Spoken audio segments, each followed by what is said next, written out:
Édouard Leclerc, apprenti.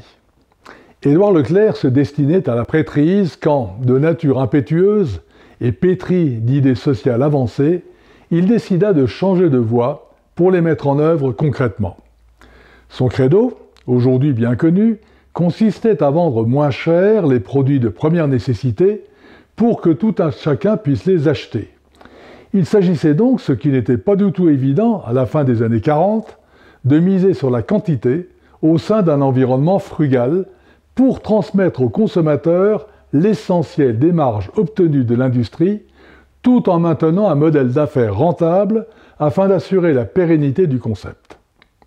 Ne disposant ni au sein de sa famille, ni lui-même, des compétences commerciales nécessaires, il décide au préalable d'apprendre les rudiments du métier d'épicier auprès d'un transitaire brestois.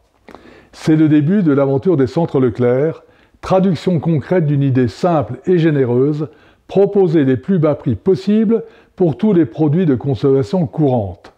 C'est aussi le résultat d'un formidable leadership de son fondateur qui saura générer des émules et fonder un réseau original, performant et solidaire.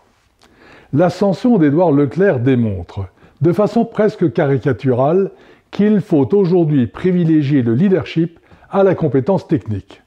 En effet, sa réussite prodigieuse n'est certainement pas due à son expérience d'épicier et aux quelques semaines qu'il a passées en apprentissage. La raison pour laquelle beaucoup d'organisations tâtonnent en matière d'acquisition de talents est qu'elles ne cherchent tout simplement pas les bons candidats. Elles le font au travers de la seule évaluation des compétences techniques.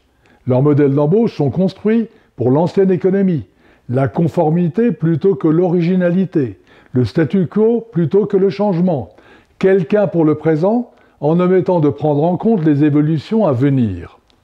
Lorsque les organisations embauchent ou promeuvent des leaders potentiels en utilisant un modèle exclusivement basé sur le niveau de leur aptitude professionnelle, elles courent le risque d'un échec pour l'organisation tout entière, car rien n'étouffe plus la culture commune que d'engager ou de promouvoir des personnes qui s'avèrent inadaptées socialement. Les qualités humaines, le leadership, la capacité à montrer l'exemple sont beaucoup plus importants que la seule maîtrise d'un domaine. Bien sûr, tous les dirigeants connaissent les nouveaux codes, la force de caractère, la manifestation de la confiance, la passion de l'engagement, le but poursuivi, l'empathie, l'exemple, la créativité. Il est d'ailleurs de bon ton de les rappeler régulièrement dans les discours officiels. Mais la réalité est qu'ils traitent toujours leurs collaborateurs à l'aune de la maîtrise de leur spécialité et de rien d'autre. Comme elle est lisible et facile à mesurer, et que les entreprises aiment ce qui est prévisible et mesurable, les vieilles habitudes ont la vie dure.